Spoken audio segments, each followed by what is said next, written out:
کبھی سوچا ہے ہمیں پیدا کیوں کیا گیا، دل کیوں دیا گیا، سانسیں کیوں دی گئیں، یہ زندگی، یہ زمین، یہ آسمان، آخر کیوں؟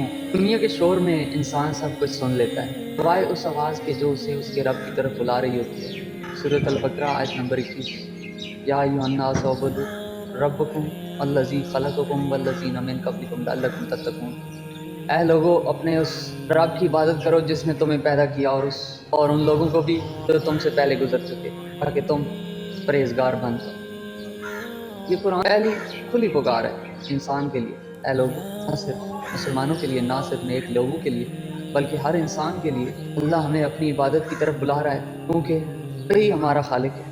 یہ ہمیں وہی جس نے ہمیں نہ ہونے سے وجود دیا، یہ جو ہماری خاموش دعائیں بھی سنتا ہے، یہ جو ہمارے ٹوٹنے سے پہلے ہماری تکلیف جان لیتا ہے، اور پھر اللہ فرماتا ہے عبادت کرو تاکہ تم بچ جاؤ، کیونکہ تقویٰ صرف عبادت سے پیدا ہوتا ہے۔ یاد رکھو، جب انسان کا اپنے رب سے تعلق مضبوط ہو جائے، پھر دنیا کی کوئی طاقت اسے اندر سے توڑ نہیں سکتی۔ ہم دن میں کتنی آوازیں سنتے ہیں، لوگوں کی، دنیا کی خواہشات کی، مگر کیا کبھی ہم نے اپنے رب کی آواز سننے کی کوشش کی؟ یہ آیت صرف عبادت کا حکم نہیں، انسان کو اپنے رب کی طرف بس بلانے کی آواز ہے، ایک ایسی آواز جو ہر ٹوٹے ہوئے دل کو کہتی ہے تم اکیلے نہیں ہو، ہمارا رب اب بھی تمہیں پکار رہا ہے۔ ساری دنیا تمہیں چھوڑ سکتی ہے، مگر جس رب نے تمہیں پیدا کیا وہ کبھی تمہیں اکیلا نہیں چھوڑتا۔